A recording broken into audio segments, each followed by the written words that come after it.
আসসালামু আলাইকুম ওয়া রাহমাতুল্লাহি ওয়া বারাকাতুহু।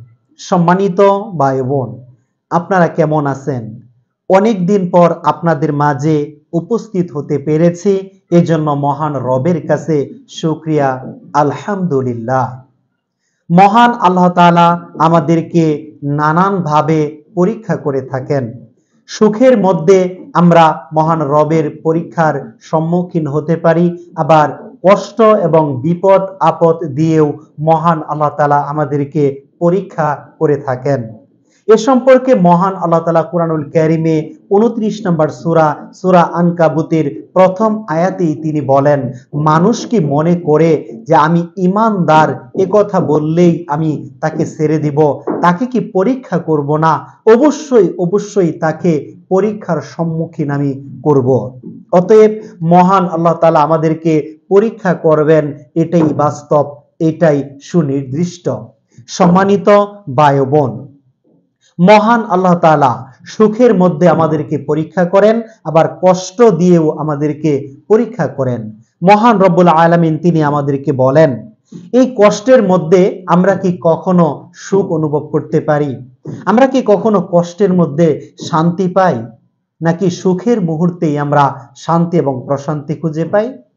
এ সম্পর্কে মহান আল্লাহ তাআলা বলেন, ফা ইন্না নিশ্চয়ই মাআল উসরি ইসরা, নিশ্চয়ই কষ্টের সাথেই রয়েছে স্বস্তি। তার মানে কষ্টের মধ্যেই রয়েছে সুখ। মহান আল্লাহ তাআলা এই কথা আবারও বলেন, ইন্না নিশ্চয় মাআল উসরি ইসরা, নিশ্চয় কষ্টের সাথেই রয়েছে সুখ, নিশ্চয় কষ্টের সাথেই রয়েছে স্বস্তি। সম্মানিত ভাই বোন, এই কথা আমরা অনেকেই হয়তো বিশ্বাস করতে পারবো না যে কষ্টের মধ্যে আবার শান্তি বা সুখ কেমনে পাওয়া যায়। মহান রব্বুল আলামিন আমাদেরকে এটাই বলতেছেন, যখন তোমাদেরকে পরীক্ষা করা হয় বিপদ দিয়ে, কষ্ট দিয়ে, এরকম ভাবে ফসলের ক্ষতি দিয়ে, ধনসম্পদের ক্ষতি দিয়ে, স্ত্রী সন্তান এরকম বিষয়গুলো দিয়ে যখন তোমাদেরকে পরীক্ষা করা হয়, তখন আমি দেখতে চাই তোমাদের মধ্যে কে ধৈর্য ধারণ করে থাকতে পারে। তাই মহান আল্লাহ তাআলা এখানে আমাদেরকে যে বার্তা দিচ্ছেন সেটা হলো, নিশ্চয়ই কষ্টের মধ্যেই রয়েছে সুখ। এটা আমাদেরকে অনুভব করতে হবে। আমরা সুখের সময় মহান রব্বুল আলামিনকে তেমন বেশি মনে করি না বা স্মরণ করি না, কিন্তু যখন একজন মানুষ বিপদে থাকে, কষ্টে থাকে, দারিদ্রতার মধ্যে থাকে, তখন আমরা সবচেয়ে বেশি মহান রব্বুল আলামিনকে স্মরণ করে থাকি, যা আমরা অত্যন্ত সুখের মুহূর্তে আমরা ওই রকম স্মরণ করে থাকি না।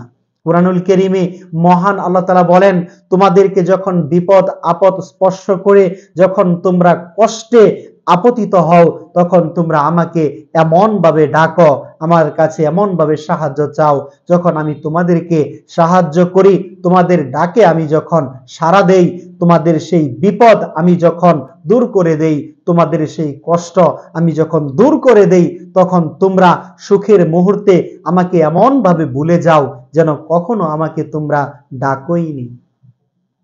সম্মানিত ভাই বোন, এই জন্য বিপদ আপদের সময়, কষ্টের সময় আমরা মহান রব্বুল আলামিনকে সবচেয়ে বেশি ডাকি। এটা মহান আল্লাহ তাআলার পক্ষ থেকে সবচেয়ে বড় একটি নিয়ামত।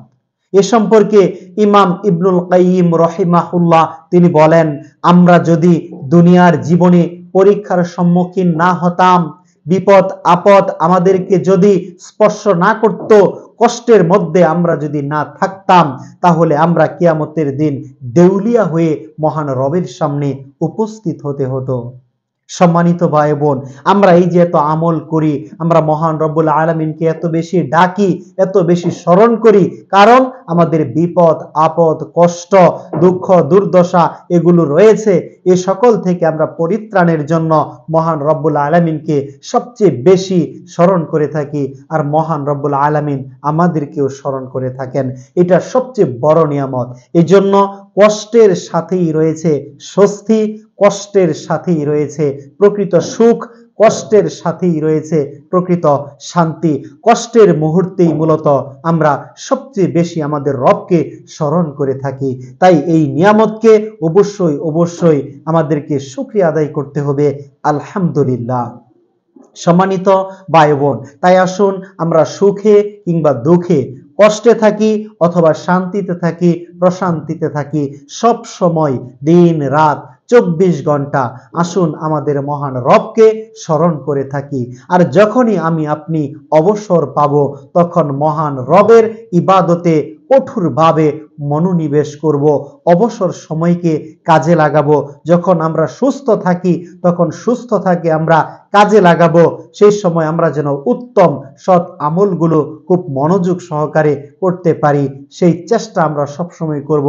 আল্লাহ তাআলার কাছে এই দোয়া করি, আল্লাহ তাআলা আমাদেরকে সকল প্রকার নিয়ামত দান করুন এবং আমাদেরকে সৎ আমল করার তৌফিক দান করুন, আমাদেরকে ঈমানি পরীক্ষায় জয়ী হওয়ার তৌফিক দান করুন। আমিন ইয়া রাব্বাল আলামিন।